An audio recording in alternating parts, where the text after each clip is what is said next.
Brothers and sisters, Passover is a man and leaven is a behavior. Let that sink in. Chew on that for a moment. Passover is a man. Yahusha, our deliverer. Passover is a person. It's him. And leaven is a behavior. A puffed up, disobedient, evil, wickedness, all the things that want to come through, invade our vessel if we don't check our thoughts and, behave the right way. Leaven is a behavior. Yes, it's based on false teachings. Yes, it's based on arrogance and ego and puff the self and all these things but it's a behavior. Leaven is a behavior.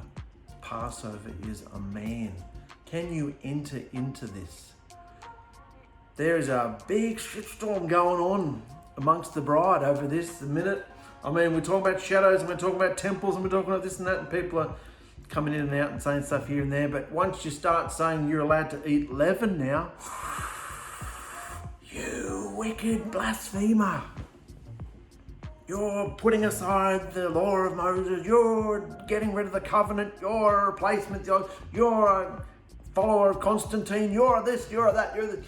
It's like, nowhere have I said that the instructions are not to be obeyed. Nowhere have I said that the feasts are abolished. 7 appointed times, Moedim, sacred, special times. Yahusha's set apart times. We come together to see what he's going to do. Nowhere have I said that they have been abolished or done away with. I'm talking about behavior. How do we behave when we come to these feasts? Yes, we still take a day off work. It's a high Shabbat. Believe me, I chewed over that too. Should we do high Shabbat? Should we take days off work? Yes, we should. Yes, we should. It's a Shabbat. It's an appointed time. The weekly Shabbat is an appointed time as well. These are redemptive feasts. They don't change. But the behavior of somebody observing these feasts back 4, 5, 6,000 years ago compared to somebody today observing these feasts, the behavior is very different. If you want to flow with Yahusha, I mean, that's the whole purpose of these scriptures, the behavior revolution scriptures. To imagine what would Yahusha say, not imagine, just look at the text. Strip away all the cultural, shadowy type stuff and look at the heart of the message and say, okay, I know Yahusha because he's in my heart, he talks to me daily. What's being presented on this page here, while still Yahusha doesn't sound like him because of all the stuff that's happened to the text and the fact that it was an ancient time when it was written and translated umpteen times. So, how would this text sound? How would Yahusha sound? And it's not hard because he lives within us. We've got the portal within us. We can talk to him. How would you word this, Father? How would you say that if you were to walk amongst us, be at our gathering? How would you be? Would you want us to still do this or would you want us to still do that? He's all about behavior. I mean, a few days ago, there was an article about immorality, about men sitting back with their legs open, check out my dick, all this sort of stuff. That's how the world behaves. Even amongst the believers, people still behave like that. Women walking around with tight clothes, showing off their ass, pushing up these, that's even amongst the believers, people still do that. And the behavior as well, the flirting and the, battering the eyelids and the trying to woo you into I'm a good girl. I'm such a good girl. The seductive behaviors. It's all about behavior. These are the things Yahusha's addressing. Not whether you eat bloody leaven or not. It's a moot point. It's all about bread. Bread is not even relevant to our society today. We buy it for $1 down at the shops, whether it's got leaven in it or not. It's not about leaven, it's about the behavior. These feasts have been fulfilled, so how should we observe them today? Yes, we should observe them, but how should we observe them? In spirit and in truth, coming together in sincerity and in truth. How should we obey them? Anyway, enough ranting. I want to go into a few little comments because these were hilarious, some of them. Some were genuine and some were lovely, and some were just mad. So I want to start, and yeah, I've left the names in because if you want to put all this vomit on Facebook, then I'm happy to share your name with it, and I'm not getting into all that secrecy stuff. You want to put the stuff out there, you can be accountable for it. This guy, I'm calling him this guy because he's calling me, This guy. Don't you know who I am? This guy shows he doesn't know much about scripture. This was on one of the things about not eating leaven. This guy shows he doesn't even know much about scripture. Yes, you can eat leaven at Passover, but not during the week of unleavened bread. It's this whole thing. It's the whole time.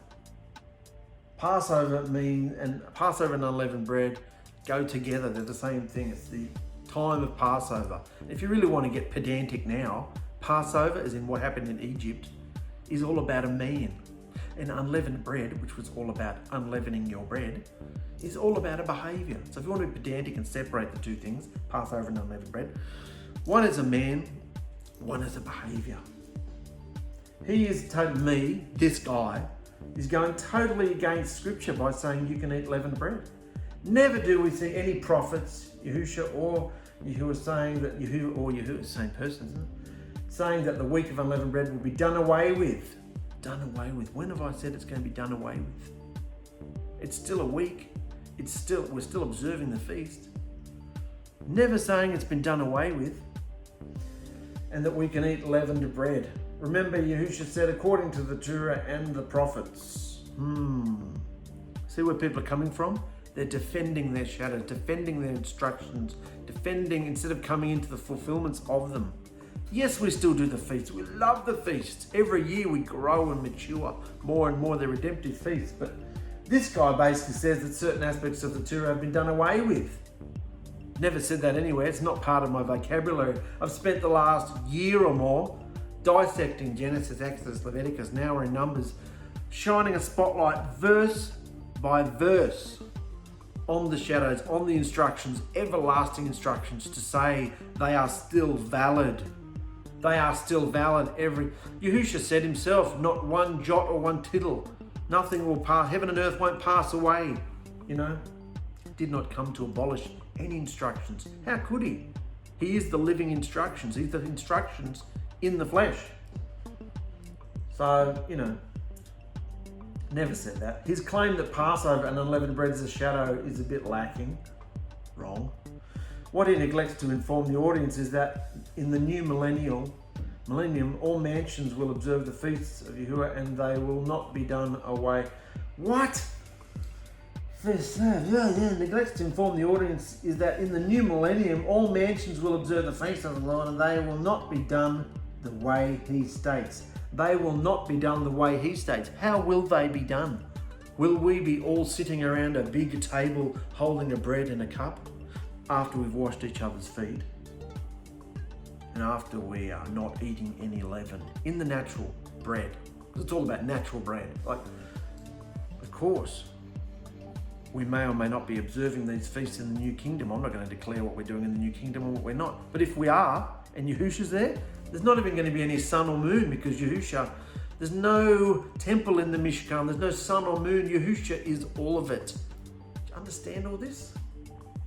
So we won't be observing the feast like they did back in the shadow times. We don't have to observe the feasts like that now. This is a revelation, guys. This is another step of revelation coming out. We've got the feasts. Everybody's got their own scriptures. We've got the feasts. We've got the name of Yahusha. Key of knowledge, the name of Yahuwah and the Son, Yahusha. The doorway to deliverance. We're coming out. This is revelation. And how is most revelation treated in the body, particularly the bride, when it's first revealed? It's hated and scorned and spat upon. And that's fine. If it's not your year to receive it, maybe even next year. Yahusha told me that this morning.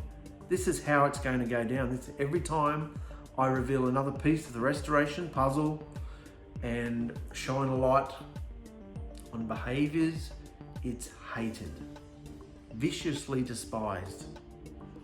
I literally heard him say that to me. So he said, just keep going. This is how they treated me. So just keep going. Just keep saying this stuff. And I was saying this to a lady this morning. This has to be personally revealed to you. You can't just do it because someone tells you to do it. You've got to know inside yourself that Yahusha's moving and saying to you, there's a deeper meaning to all this. You can go deeper instead of all this surface understanding of all this shadow stuff, you know? Why do you think I got them to do all these shadows? Why do you think I've been getting you to do these shadows since you came out of religion, out of the world? So that you get trained in the word, trained in the shadows, and then eventually he shines a light on things. That's why we can't say any year that it's been the same. Every year is different. So, yeah, in the new kingdom we'll be doing the feasts. Yeah, but how? How will we be doing them? We still do the feasts today. I've never said they've been abolished. But how do we do them? How do we behave? I don't understand how Yahuwah says how to do things forever, but this guy is actually changing Yahuwah's instructions, which he says are forever. True, we don't have a temple, but we do what we can with what we have. However, to say that we can eat leavened bread during the week of unleavened bread is wrong, because we can do that without a temple. Yes, that's true. You can do that without a temple. We are the temple, so yeah, go nuts. Go and eat all the unleavened bread you can. Eat it until you're clogged up and can't go to the toilet anymore. Go and do it. Go nuts. You don't need a physical temple to do that, because we are the living dwelling, the temple. So go and eat all the unleavened bread you want. Because that's not what I'm saying anyway. I'm not changing the instructions at all. I'm saying that life has been breathed into the instructions. We're not replacing the instructions. We're coming out, we're coming further. We're seeing same examples, guys. Animal sacrifices. Are you still going to do those? Because they were a commandment back then too. You still going to do those? Never anywhere have I said that animal sacrifices have been abolished. They have been fulfilled through a man. Physical circumcision, you're going to do that? Shed your own blood for you to live it? That's what Abraham had to do. No, circumcision has not been done away with or abolished either. It has been transformed. Through the redemptive work of Yahusha, instructions become transformed and alive, made alive. The dwelling is now us. The temple is now us. The worship is our behavior. The living sacrifices and offerings are now us, being presented daily through our behavior, our obedience. Can you understand this? Battering his eyelids. The next thing this guy might say is that you can keep the Shabbat on any day you want. No, it's got to be the seventh day. Sorry. Isn't this guy a bitch? Such a bitch. He needs a good smack in the face, this guy. Look at him. It's this girl, Sandy. She was okay. Please don't be deceived, brother. Whoever sets aside the law of Moses dies without mercy on the witness of 2 or 3. Isn't part of why we have to do things so that our children will ask why?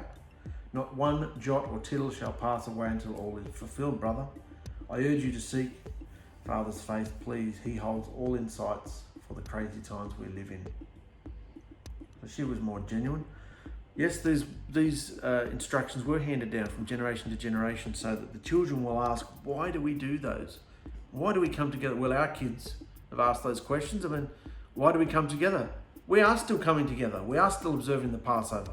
But we're not doing all these shadow rituals and silly childish immaturity.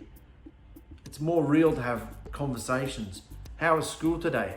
What went on? What's going on? And you bring Yahusha into all aspects of your life.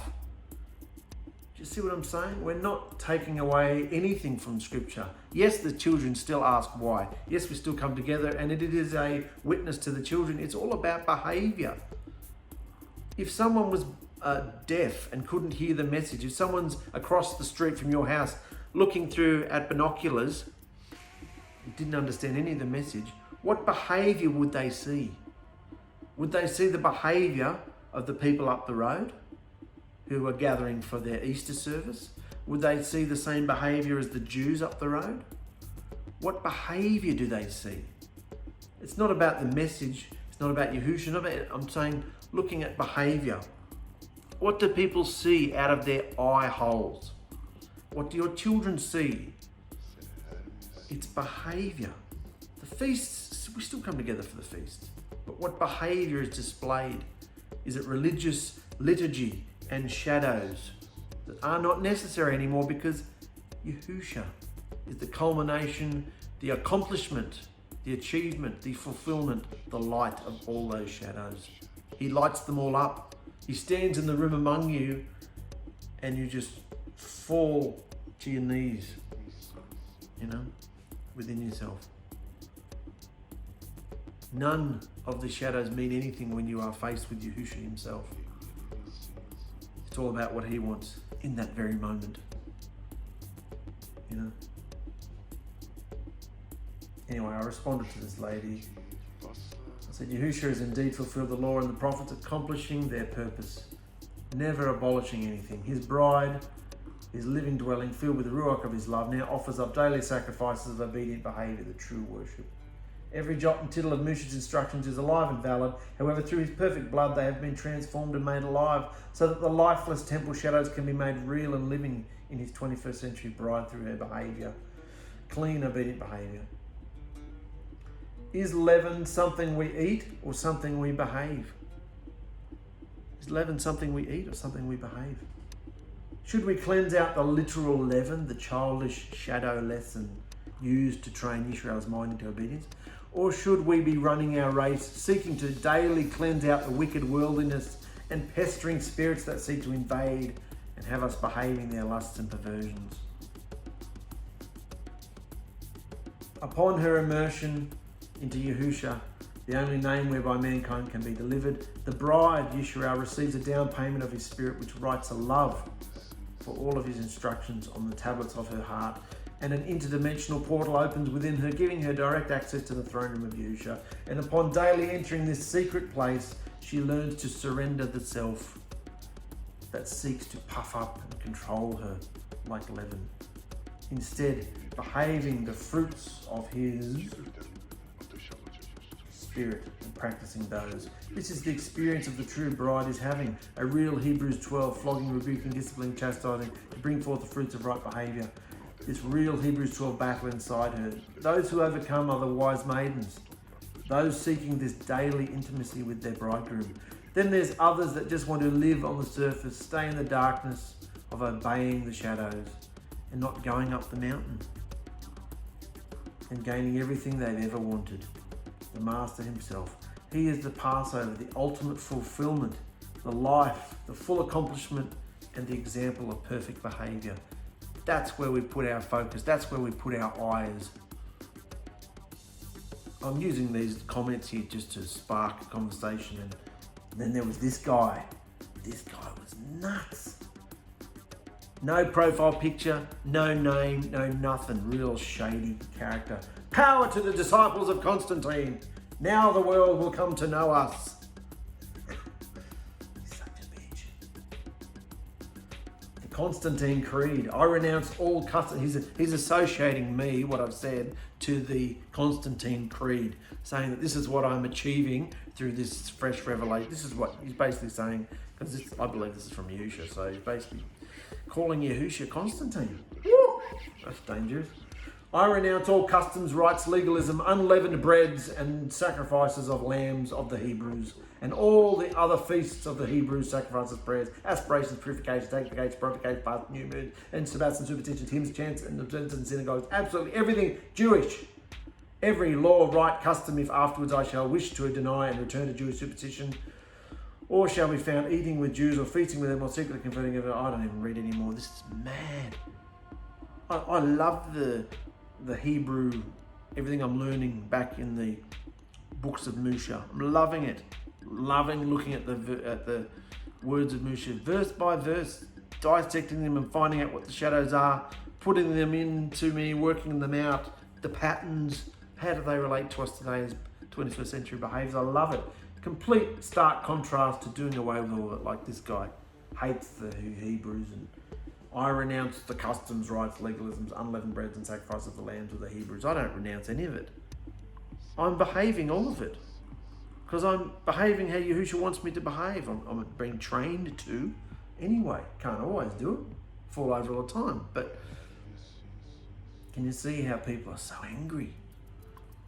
Imagine the last few videos and articles we've been putting up have just been so phenomenal and amazing, and you can just feel his love for us in it. and the liberty and the freedom that he's giving his bride unto obedience, not disobedience. And then some dickhead comes along and goes, "You're being a law of Constantine." You know, like, see how Satan hates these rules? This guy was nuts. I chatted to him for a while. Oh, there you go, it's written here. This is the second time we've compared this fresh movement of Yahusha to the creed of Constantine, showing a complete lack of respect for Yahusha's ultimate blood sacrifice, which fulfilled and completely accomplished the purpose of the law and the prophets, transforming the worship into that of obedient behaviour. If you don't want to flow with Yahusha, this is for everybody, guys. If you don't want to flow with Yahusha, then that's fine. Just roll back over and go to sleep. Go back to sleep.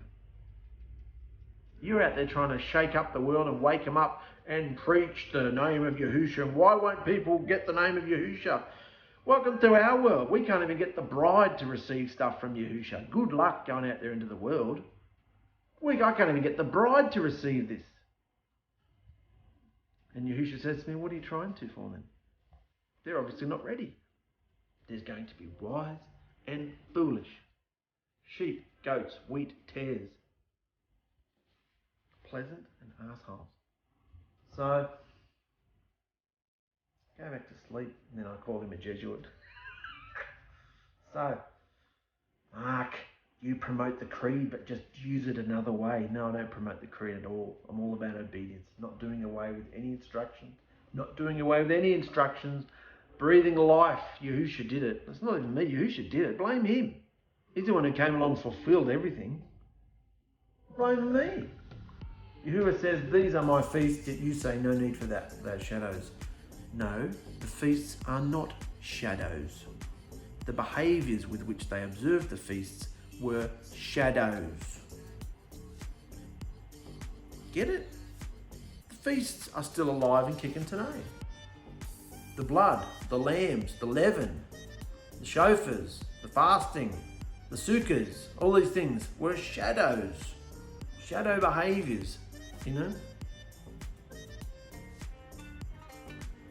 No, I don't even need to go into that one. Nowhere have I stated that Yahusha's feasts are not to be observed. They are high Shabbats and appointed times, where we attend and watch eagerly to see what our Master will do amongst his bride.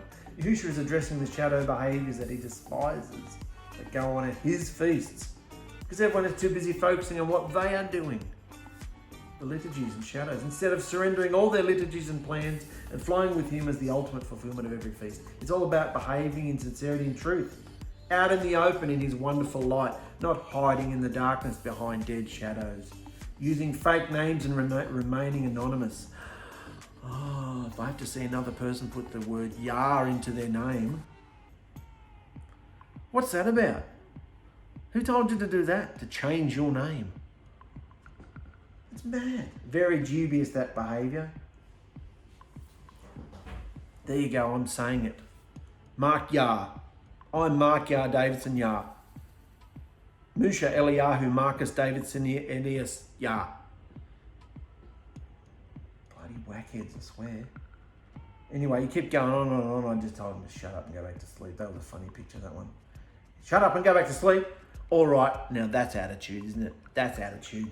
So I gave him some attitude through a puppy dog. There you go. I mean, how could you take it seriously? Like, this is nuts. Padded cells stuff, mate. You know, like. Then there's another guy, he was a subtle. Did Elohim really say not to eat leaven? Associating what we're saying here with kual. Did Elohim really say not to eat of every fruit of the garden? Did Elohim really tell you not to eat leaven? So I just gave him a bit of a wink wink from Will Smith there. It's just mad, guys. And you want to go out there into the world and preach Yahusha? Start in your own home. Start in your own movement. I can't even get the bride to wake up, you know? She's knucking futs, mate. The bride's knucking futs. What can I do about it?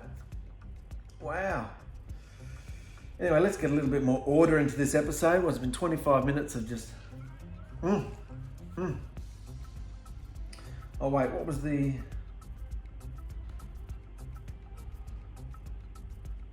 This was a genuine question and she came across really nice. And I had to reply to her in a personal message because my phone was glitching out. But Vicky, she was nice. She said, Mark, while I agree that this is twofold to align the flesh and spirit, so to speak, but how do you justify where the Father says, a law forever in all your dwellings throughout your generations? I believe any place where he says to do this for all generations, we are to do it in the flesh and spirit. Please explain this to me, thank you. So I did explain it to her.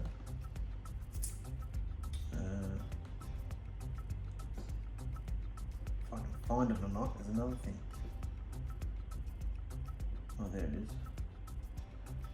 To answer your question, this has to be revealed personally to you as truth by Yahusha himself. Otherwise, it can't be a real decision. So, if you're getting angry at this, it's not your time. This has to be a personal revelation within you. Just like the revelation of the fact that Yahusha is Yahuwah is Yahuwah is Yahusha. Father is the Son, they are one. They're not two or three or four or five or six. You know, that's a personal revelation only you can. I mean, Yahusha had it. Yehukanon got given lots of revelations in Revelation. These things have to be personal revelations to you, not some super cosmic stand on your own, start a new cult or so, start some new cosmic movement. No. It's all got to be aligned with the everlasting instructions, because Yahusha never contradicts his own word. That's why he's bringing us out of shadows. The shadows are still legitimate. He wrote them there. They are him. He never goes back on anything he says because they are him.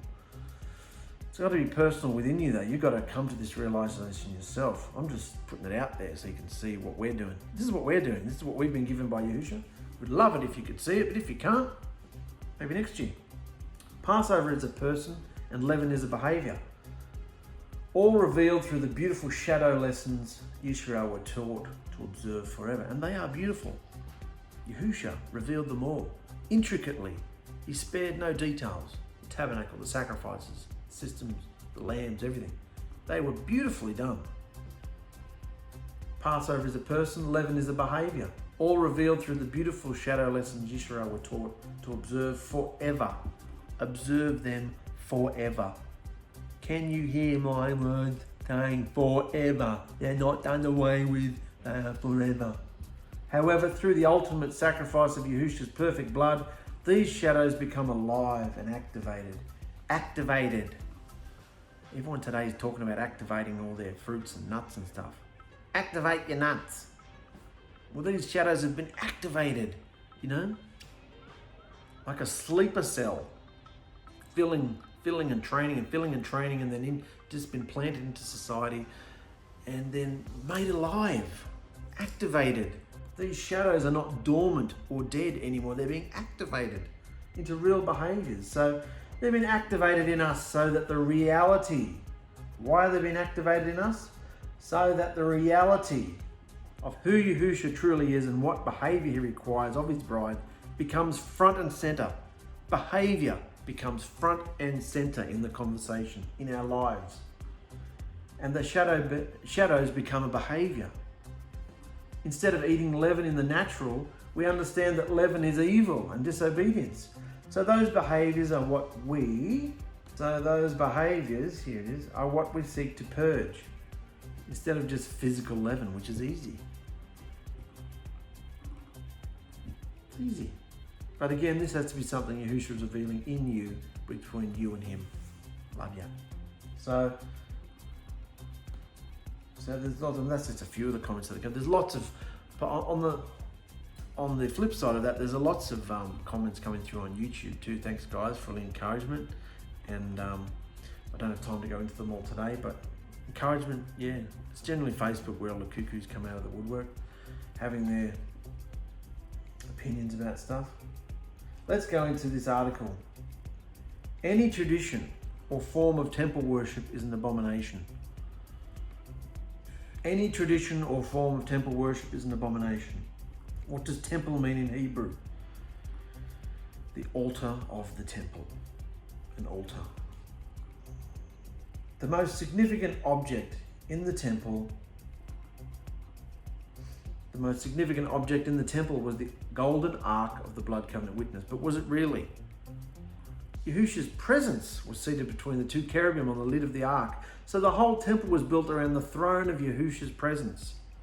In fact, In actual fact, the most important thing in the temple was the presence of the Creator amongst his people. That was the most important thing about the tabernacle, not any of the furniture. It was Yahusha himself.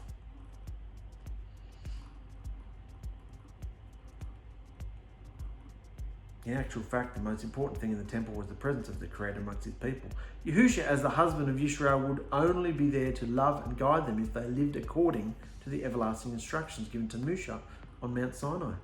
History tells us that King Solomon fell into idolatry. Israel then split into two nations when Solomon died. They had two temples and confused their worship. Both nations had introduced other forms of behavior into their worship and mixed them with the worship of Yahusha. Obedience to the instructions had opened the portal between the two dimensions of Shamayim and earth, where Yahusha would appear as a bright light to lead, protect, and guide his bride, so they could win all their battles. They had peace, protection, prosperity, shalom, and they would win all their battles. That was the incentive to have Yahusha in your camp. The light. Remember the thickness of the Shekinah, you could feel it almost. It was like a drunkenness, a haze, a mist that was his Shekinah, the esteem, Because Israel discarded the instructions to keep Yahusha's presence and went their own way, his presence left the temple empty. Yahusha divorced Israel, destroyed their temple, and they were scattered into the nations. Some came back many years later and rebuilt the temple just before Messiah appeared, who fulfilled all prophecy, including all the meanings of the objects in temple worship. Messiah fulfilled all the meanings of the objects in temple worship, showing them as shadows of the truth, which were now fulfilled. Shadows of the truth, which were now fulfilled. Do you want the shadows, or do you want the truth? Do you want the floor plans of the house? Or that was another thing someone said yesterday under this article. It wasn't temple, it was house. It was a Beit El, house of Elohim. There's a difference between the two. No, there's not. There's not. The house of Elohim was the temple. It was the tabernacle. It was the temple, And now it's us, this house, the marriage home. Do you want the floor plans? Do you want the actual house? Do you want the shadow, or do you want the fulfillment? Yahusha is a fulfillment. Going back to shadow worship and tradition shows no understanding of Torah. Going back or staying in shadow worship and tradition shows no understanding of Torah. Passover is about to arrive, and we know that Messiah died for us so that we may be delivered from Satan and be set free. That's what deliverance is. Delivered from something evil and gross, insidious, breeding inside you, having you behave a certain way, controlling you. That's what we are delivered from, Satan. Set free. He told us that our bodies are now the temple, the living dwelling, the marriage home. Messiah will come through the portal into our newly circumcised hearts and guide us through this maze of madness all around us. It is a maze of madness all around us, to a place of true worship in spirit and in truth. There is no need for religious shadow worship, no need for bread and wine, washing feet, taking all leaven from your home, a week of unleavened bread, lamb and bitter herbs, blood on the door. These were instructions given to a failed people. These were instructions given to a failed people who needed a new mindset to take them out of their idolatry, which were all shadows of Messiah's advent. To revert back to shadow worship, or stay in it once you've been told, is an abomination. It is an abomination. Yahusha wants us to focus on just him. Just him. For he is the celebration of Passover, not his shadows. It's time to grow up. I couldn't imagine hearing this message myself. You might think, oh yeah, you just want to get your message out there, talk about you. Now, if I heard this message from anybody, I would seriously chew on it and go, I couldn't imagine going to, and I might test it, go to the next Passover, next feast, whatever feast it came out of, and I'd be sitting there and I'd be thinking, what is the purpose of this? I've been doing this year in and year out, the same. It's just like being in the church. Not eating leaven for a week, lifting up a bread and a cup, matzah, hideous cardboard crackers, you know. But see, people love their religious, it's an assembling, it's a social event, isn't it? And they feel righteous in doing it. But I don't know, that's just my heart anyway. If I'd heard this message that's been coming out, and it's been coming out the last year or so, in dribs and drabs, but in more force now, because I don't know, maybe we're just getting confident in it. But Yahusha's saying, come out. I couldn't sit at a feast and just receive it now. I'd be like, this is dead. What does Yahusha want us to talk about? Instead of going through a Seder, a formal Seder, reading the same scriptures every year. Don't you know what happened at Passover? Do you have to read it? I mean, read it any day. The scripture's wonderful. Read it whenever you want. Why do you have to come together and read the same two scriptures from Exodus, and then we have to read the account of Messiah's death? Like, it's dead. It's liturgy. You've done it all last year, and the year before that, and the year before that. Yes, I know we grow every year, and then you might be younger people around you who come along spontaneously and they don't know what you're even talking about. You can pull the scriptures out, yeah, whatever. That's a teaching moment. But I'm talking about be in the moment. I'm harping and harping, going blue in the face. I'm losing my voice. Why can't the bride see that this is amazing? You can be free of the liturgy.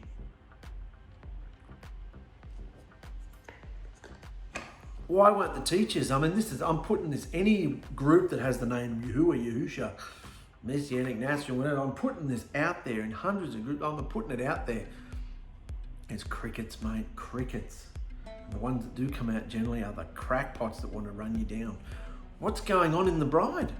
Why can't they see that this is phenomenal? You know? Why won't the teachers run with it? Those who have influence, apparently, and a good following, and say, guys, come out of it. Why won't they? Why won't they put off all their religious liturgies? You know? Well, that was it. It's time to grow up. It is time to grow up. You don't teach a child all these things in order to keep them in your house forever, do you? You teach a child all these principles and how to live a life and how to do a budget and how to service their car and how to clean the house, how to look after themselves and all these things, shave and all these. You teach them all these things so that they can go out into the world, grow up and behave themselves. Not so that they just stay in their same bedroom forever, living under your roof, doing the same, do you know what I'm saying? Shadows and fulfillments. It's time for the bride to grow up and start behaving all these shadows. Not because they've been abolished, the opposite. We're not going backwards, we're going forwards with the shadow. The shadows have to be behaved, you know? So we're coming to the second Passover.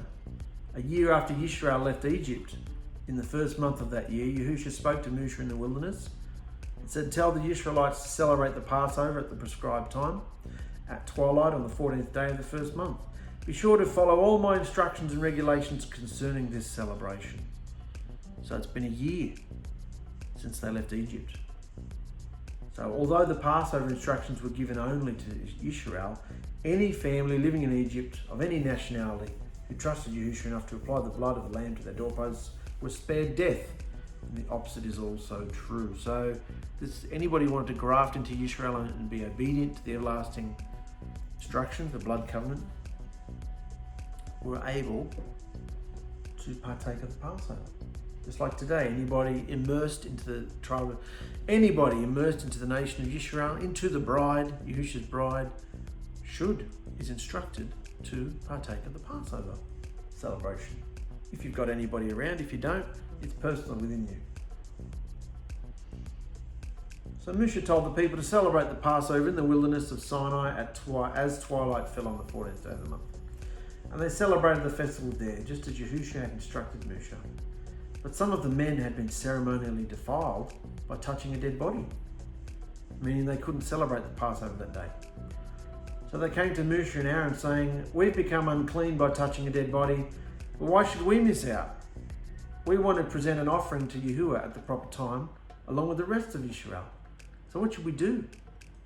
Because according to Yahusha's instructions, anyone who is unclean, in an unclean state, is not allowed to come anywhere near his sanctuary. Yahusha answered, "Wait here and give me a moment and I'll ask Yahuwah what to do about your situation." And this was Yahusha's reply to Yahusha. "If any of the people are ceremonially unclean at Passover time because of touching a dead body, or if they're on a faraway journey and cannot be present at the ceremony, they may still celebrate my Passover a month later, at twilight on the 14th day of the second month. They must eat the Passover lamb at that time with bitter herbs and bread made without yeast. They must not leave any of the lamb until the next morning, and they must not break any of its bones." Amazing, all this stuff. Why can't they leave the lamb till the next morning? Yahusha wasn't left till the next morning on this day. Why can't they break any of its bones? Yahusha wasn't. None of his bones were broken. You see what I'm saying? That all these shadows are amazing. They're beautiful. I love the shadows. But Yahusha fulfilled them all. You find all the fulfillments of the shadows in Yahusha. And that's where you should be pouring your adoration and worship, your focus of worship, to Yahusha. Not all these shadows. So don't break its bones. They must follow all the normal regulations concerning the Passover. But those who neglect to celebrate the Passover at the regular time, even though they are ceremonially clean and not away on a trip, they'll be cut off from the community of Israel. If you don't observe Passover as an immersed believer of Yahusha, you'd be cut off. It's a grave crime, a big crime. You don't, so why on earth would I be stepping out there saying these feasts are abolished? Of course we observe them. It's the behaviour with which we observe them that we are discussing. If they fail to present my offerings at the proper time, they will suffer the consequences of their guilt. And if foreigners living among you want to celebrate the Passover with me, they must follow the same instructions and regulations, for the same instructions apply both to native-born Israelites and to the foreigners living among you. We'll just breathe through this. We all know this already. There were basically three categories of people who left Egypt: the native-born Hebrews, the Gentiles who wished to change their identity and graft into a tribe, and then there were Gentiles who did not want to convert but still wanted to live amongst Israel, probably because of the benefits of living amongst Israel, who were a protected nation. And this Passover instruction actually applied to both the Gentile converts and the foreigners who didn't want to convert but still wanted to live in Israel. And from here on out, all Passovers will be a remembrance. Will be remembrances of the actual historical event that took place when Yahusha slew all the unprotected firstborns in Egypt. Remember that the real first, what? It should say, remember that the first Passover which took place was not a memorial observance. It was the real thing. Passover was a real thing. In Egypt, it wasn't an observance of something. They didn't even know what they were doing. All they were told to do is put blood on the lamb on your doorpost and you'll be delivered. And your firstborns won't be killed. That was an actual Passover. He passed over them, And so every year after that, starting here at the second year, it was a memorial observance. That's the foundation of Passover. Remembering your deliverance from Egypt, Remembering your deliverance from Egypt. And where do you put that thankfulness? Who do you give credit to for that? Praise and esteem and honor. Where do we focus all that love and adoration, and how do we serve him? Who do we serve through obedient behavior? Who do we surrender our lives to in gratefulness and thankfulness? Yahusha. See? He's the focus of every shadow. So whenever you look at a shadow and go, what does that mean to me today? Yahusha. What does the meat mean? Yahusha, the lamb. Yahusha, the blood. Yahusha. It's all about Yahusha. The main difference between the first Passover in Egypt and the second Passover here in the wilderness is the fact that the instructions were lifted up at Sinai. Israel now had a formal code of behavior, a priesthood and tabernacle, and as a result, the observance of Passover underwent a bit of a transformation, and a couple of key differences came about. The first difference was the Passover lamb would be taken to the tabernacle, and the Levitical priest would officiate over its slaughter. A part of the lamb was to be offered on the brazen altar, and then afterwards some of the blood was to be taken back home and dabbed on the entranceway of their homes. So they still did that, but the priests were to do that. priest will be overseeing the slaughtering in it.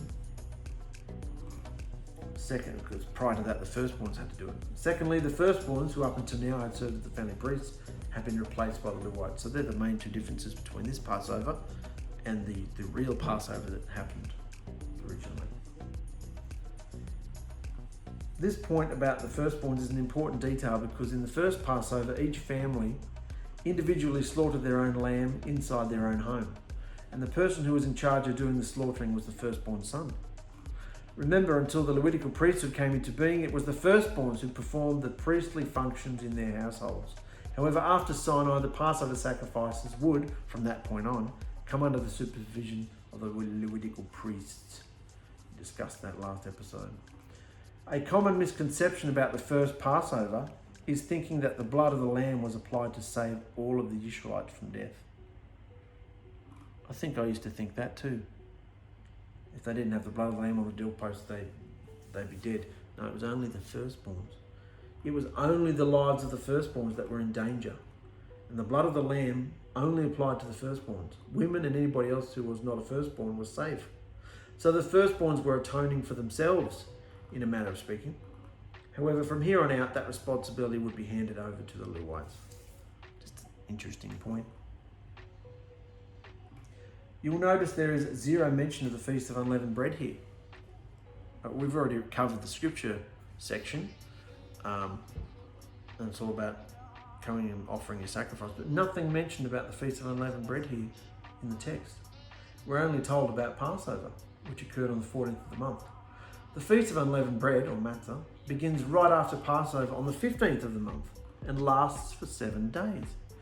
We can know with certainty that Israel did not depart from Sinai into the wilderness until the evening of the 20th because there is no way they would have packed up and left in the middle of the Feast of Unleavened Bread.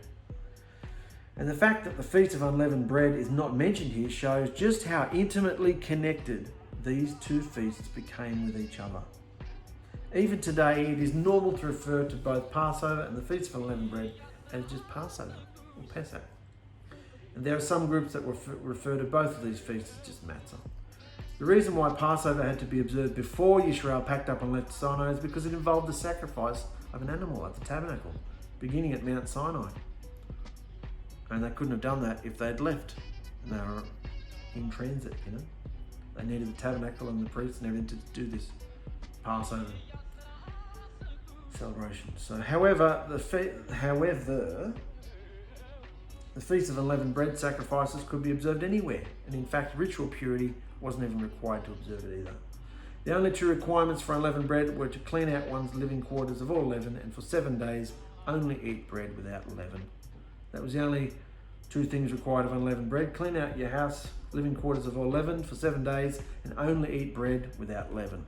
Just as the blood on the doorpost, just as the sacrificial system with the blood, was a laborious lifestyle to train their minds into the fact that deliverance came at a price.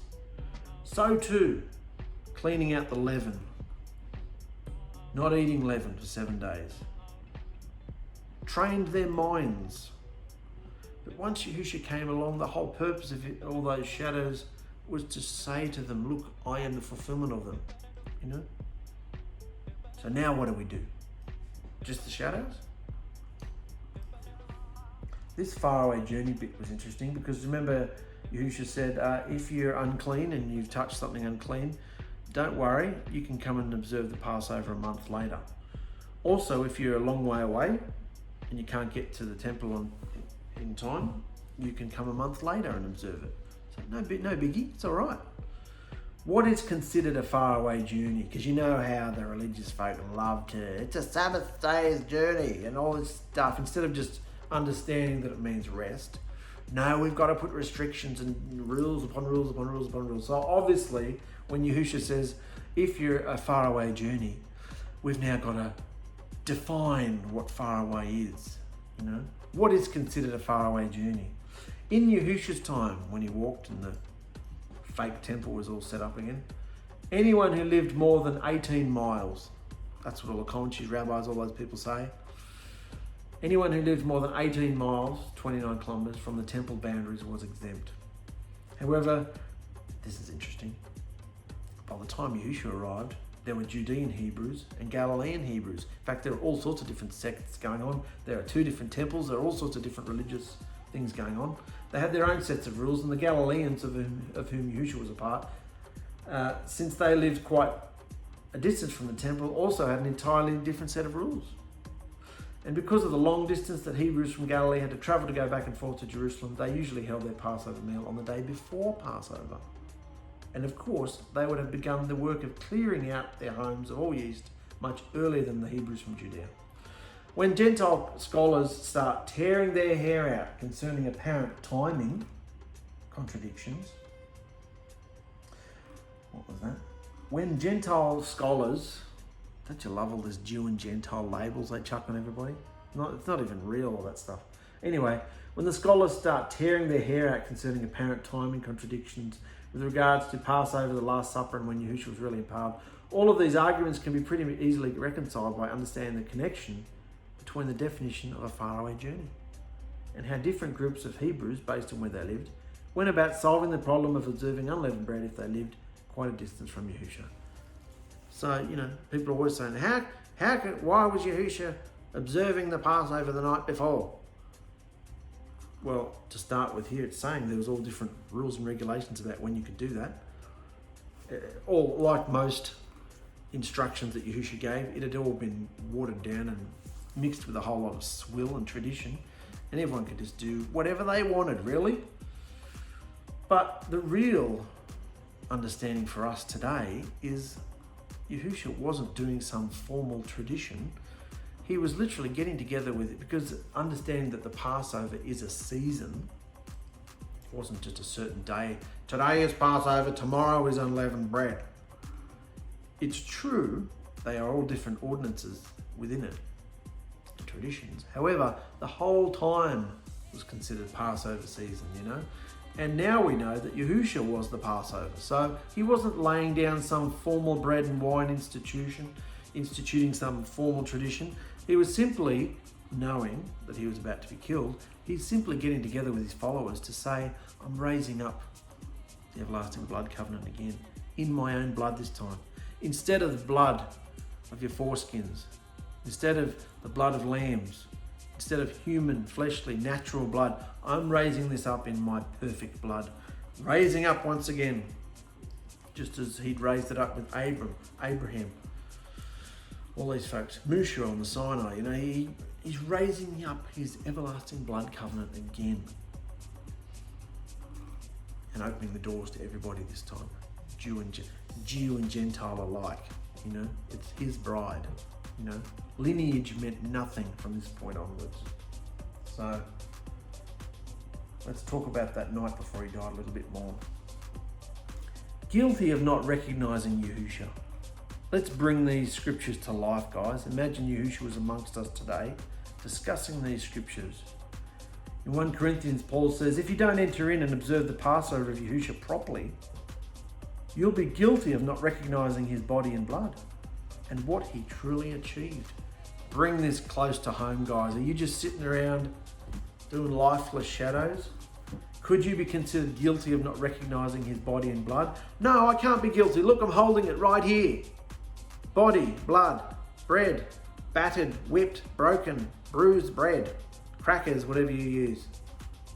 Coriander seeds and all the lies that wives have been making this coriander seed bread. I've got my bread. I've got my wine and my grape juice. How can I be guilty? I'm holding it in my hands. What did he truly achieve? If you don't enter in and observe the Passover of Yahusha properly, you'll be guilty of not recognizing his body and blood. I don't want to be guilty.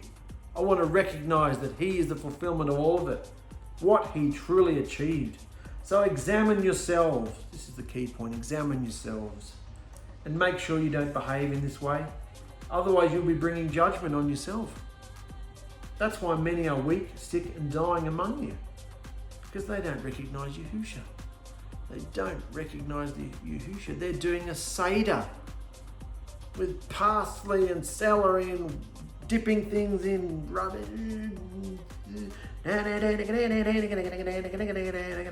Oh my goodness. Are they recognizing Yahusha? They don't even recognize that there is a Messiah, half of them, Earlier on in that book, Paul's talking in 1 Corinthians 5. Don't you know that a little leaven, disobedient behaviours, affects the entire lump? So get rid of all the old leaven, the old shadow behaviours and man-made traditions and teachings, so that you are a fresh, new, unleavened lump. And don't forget that Yahusha, our Passover, he is the Passover. It's a person. So if you're by yourself and you can't gather with anybody, you have Yahusha. He is the Passover. Yahusha, don't forget that Yahusha, our Passover, was offered up for us. So let's not enter into the festival with all the old leavened behaviours or with evil or wickedness, but with the unleavened bread, the unleavened behaviour of sincerity and truth. Yes, I've taken incredible liberty here. Anybody who brings out a translation of Scripture takes the incredible liberty of changing things. That's why they put out a version, isn't it? Because they're not happy with the status quo. I've taken incredible liberty because Yahusha told me to. He wants it to sound like he was sitting in the room among us here today. And I don't take that weight lightly. It's serious to me. I don't want to stuff it up. I don't want to be, bastardise the Scriptures. I want to reword it so it makes sense to us here today. Children, adults, pensioners, anybody, the bride in the 21st century, come together in sincerity and in truth. They are a behaviour. So he's talking, that's why many are weak and sick and dying among you, because you're not recognising Yahusha. Is there a connection between what Yahusha instructed those who were unclean and not able to participate in the Passover feast here in BAMIDBAR, and the warning we have by Paul about being guilty for not recognising Yahusha's body and blood? Is there a connection? Because we're told you can't come to the feast if you're unclean. You'll have to come a month later if you're too far away or you've been touching a dead body or whatever. If you're ceremonially unclean, you have to come a month later. Otherwise, obviously, if you come to the temple tabernacle in an unclean state, you could be zapped. So, and dead. And now Yahusha's saying, people are weak and dying and sick among you because of this. This what? You're not recognising Yahusha in this. And this happened after Yahusha's death. This word from Paul comes forth. Recognising what Yahusha did. Not just going along to the feasts, doing the Passover and the unleavened bread as they had always done for a thousand or so years. I think there's 1,500 years or so, isn't there, between Moses and Yahusha? Anyway, not doing it as they'd done it year after year after year after year with the old leaven, the old behaviour. Yahusha came along and breathed life into it. And Paul's saying, let's observe it properly. Let's recognise the body and the blood of Yahusha and what he did. But now, centuries and 2,000 years later, we're still standing up there with our bread and our cup like some transubstantiation hangover rubbish, So is there a connection between what happened in *BAMIDBAR to what Yahusha's saying here through Paul about being unclean? We see that partaking of the Passover in an unclean state will result in one being cut off from Israel. Could Paul be drawing a parallel between the instruction here in the wilderness, that one cannot participate in the Passover if one is unclean, and not recognising the body and blood of Yahusha? Paul says that many are sick, weak and dying. How should we understand this today in the 21st century? How do we not be guilty? I don't want to be guilty. What about that guy at the beginning of the episode? Oh, what's next? He's going to tell us to observe Sabbath on whatever day we want? No, because I'd be guilty then. I'm not just out there to stir the pot for the sake of it. This is what happens if you want to bring forth truth. Do you think I like being hated? Do you think I, like bringing forth stuff that, I do love it actually, because Yahusha makes you feel amazing about it. I feel incredibly privileged that he's chosen a dickhead like me just to say this stuff. And the hullabaloo, the wild hullabaloo that's happening because of it. The behaviours of the sincerity and truth are paramount. This is how we are not guilty when we come to a feast. Or if you are at the feast in your home with you, yourself, and I. So the behaviours of sincerity and truth are paramount, for this is a behaviour that transcends all time, space, shadows and symbols. Time, space, shadows and symbols are irrelevant if you are behaving in sincerity and in truth, coming to the feast and being genuine and honest. Honesty, transparency and genuineness in communication, and a deep longing and hunger for intimacy with Yahusha, our Passover, through obedience to his instructions, which are behaviours also, and constant connection and communication with him through the portal door within us. This will ensure that Yahusha smiles among us during the festival, instead of him looking in and passing by yet another dead Seder filled with old temple shadows and no real understanding or recognition of the revelation of just who he is and what he really accomplished. If he was to walk past and use his X-ray vision to see into your house or into your congregation, your gathering, without hearing a word of what you're saying, and just look and see, what would he be observing? Foot washing, weeping and wailing and bread and cup, people not eating leaven, would it just, oh, here they are, more religious folk. Keep walking, keep walking. Where is the sincerity? Where is the truth? Where is the genuine hearts that want to please him, Recognizing no real understanding or recognition of the revelation of just who he is. Do you recognize it? This is a personal revelation. I can say it and say it and say it, and it just falls on dead ears. It has to be revealed within you by the Yahusha himself. Who he is and what he accomplished. Who he is and what he accomplished. How are we made clean? Because you can't come to the feast, remember, if you're unclean. How are we made clean? Shadow observances? Or by Yahusha himself? That's where we pour all our attention, our adoration, our worship. And our worship today is obedient behaviour, Remember, reverting back to shadow worship, this is back from the article we just read before. Remember, reverting back to shadow worship is an abomination. Yahusha wants us to focus on just him, for he is the celebration of Passover, not his shadows. It's time to grow up, guys. This whole bread and wine festival, Yahusha just used bread. It was the festival of unleavened bread. He had not died yet. They were obediently observing the festival of unleavened bread, a time in which there was not allowed to be leaven. So they brought in the bread and they drank wine probably. So they brought in the wine and he lifted it up. The wine just happened to be red and he said, look, this is my blood. He said things like this all his life. That's why people thought he was, anyone who does not drink my blood and eat my body, he's a friggin' cannibal. We're out of here. Forget this. Many fell away because too hard. They didn't understand it. He's using parables and riddles all through his life so that he could sort of reveal and conceal the message to who he wanted to reveal and conceal it to. He said to his followers, this is my blood. This is my body of a renewed blood covenant. It's going to be me. This is what's going to happen to me tomorrow. They still didn't understand it. Remember the KFC and the Red Bull analogy I keep using? Stop being religious, guys. Trying to reenact the Last Supper. Trying to reenact the tribes coming out of Egypt. Trying to reenact everything 4,000 or 5,000 years ago. Scripture is not made to reenact. Scripture is made to learn from all these shadows.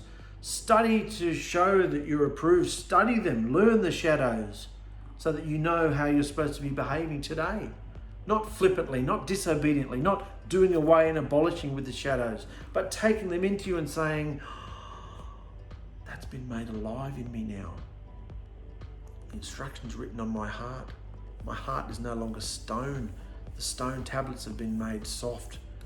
My heart has been, the stone tablets have been cracked apart and a soft heart's come forth, written with the instructions on, all the instructions, not just the 10 words, all the instructions, all the shadows, all of the words, 66 books plus everything is written on our hearts.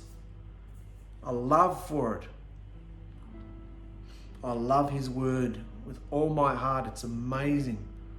Even though majority of it is shadows and illustrations and teachings, I still love it, and I want to behave it today, and I want to intelligently go into that portal and ask him, how should I behave this? So I don't look like an idiot, a religious freak, like all they want to do. They haven't put any effort into it. They're just doing what they've been told to do from their teachers, preachers, pastors, rabbis. I've been told to do this, so I'm doing it. Just like we were in the steeples, just doing what we were told to do. No accountability.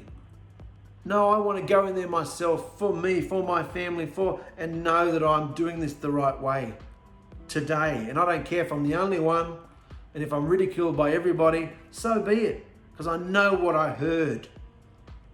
I know it was Yahusha. Because of the amazing everything that's come forth from it. Even from just starting to put out these scriptures, I just thought it was going to be an easy, let's just reword the scriptures, make it, I had no idea the rabbit hole I was going to fall down. I'm still in Numbers and it's been over a year. It's just going to take forever, this translation. But I want it to be real, and I'm helping those who have come before me, the younger ones, even older ones, younger in the movement, who just don't understand all these shadows, don't understand the books of Musha. It's always confusing. We've never been taught it before. Well, now we're being taught it through Yahusha's Ruach, fresh revelation on everything.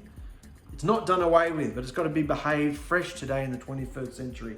Have I said that enough yet? It's on autopilot. We're not going to go into the next bit today. That's the cloud of fire. We can deal with that next time. That wasn't to do with Passover anyway. So, guys, come together if you can come together. If you can't come together, just understand and have Yahusha within you. The leaven is the behavior that you are purging. If you feel him coming in with a branding iron, with the sizzling stick, if you feel him flogging and whipping and chastising you, letting you know that he doesn't like certain behaviors, particularly at this time of Passover, that's because he doesn't like leaven. And leaven is a behavior. If you understand that key, the key to understanding the puzzle, you can read all scripture knowing that leaven is a behavior. And he doesn't want me to do that, so I should purge it. All the secret things that are hidden under our tents, get them out. Get rid of them. Interesting, in the same week of Passover, Christopher put out that thing about the immorality, about the behaviors that men and women behave. And our children, if you don't say anything about it and your children start constantly saying to my daughters, well, you're just wearing your underpants today, are you? These aren't underpants, and they go pulling them down. These are pants, these are shorts. No, sorry, they're underpants. Take them off. If your ass has gotten too big, then we have to get you some new clothes. You know, if you're growing up too fast, it's too short, you know. Same with boys too. Boys do the same things. Their clothes too tight. You know, you can't wear that. I can see the outline of your bum. Come on. You know, it's too tight. You need new clothes. It's all about practical behaviours, guys. I mean, that's just clothes, but it's about behaviours too. Flirty, seduction. How do you behave when you're out in the world? Gentlemen, do you sit there with your legs wide open, catching anybody out who might dare look down there? Women love to do it. Men, you have to train your eyes so that you keep your eyes on women in women's eyes and not look down, because they all want you to look down. Then they've got you. I've got you now. You looked down, even though they're sticking out there for everyone to see. No, train your eyes. That's why I love being a hairdresser. You just flip a cape over them, cover them right up. Your power's gone, love. So, anyway, I digress. It's all about behaviour, guys. Yahusha's cleansing out all the leaven and the behaviours. So that's where we should be going during this festival of Passover. If you can gather together, gather. If you can't, you can't. All right. It's not about lamb. Eat lamb any week of the year you want. It's not about blood. Passover is not about unleavened bread or blood or everything. It's about Yahusha. Yahusha, our wonderful, amazing, phenomenal bridegroom and deliverer, who made us clean, who made us acceptable.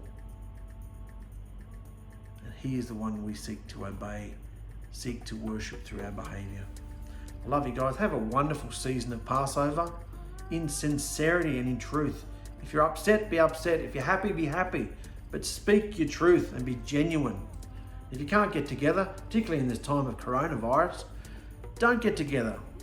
You know, I got a call this morning from Victoria. They can't come up to the feast tomorrow because the government's handing out fines now for everybody who leaves their house for a reason that, oh, that's right. I wanted to mention this to you as well. I wrote it down and then I forgot that I wrote it down.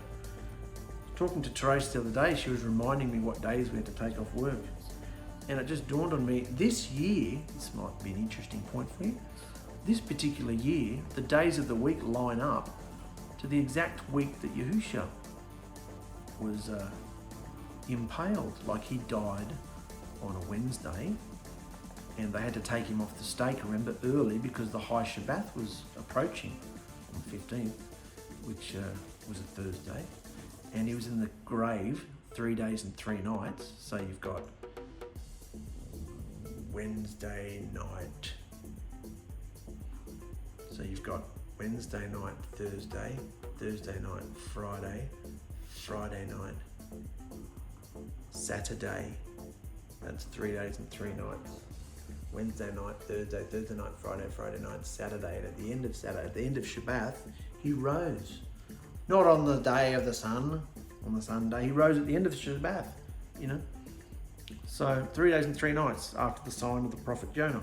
He had to be in the grave 3 days and 3 nights. He didn't die on Good Friday. How do you get 3 days and 3 nights between Good Friday and Easter Sunday? Anyway, you can all study that yourself. But I just thought that was interesting this year because the day off, the 𝗙 is on a Thursday.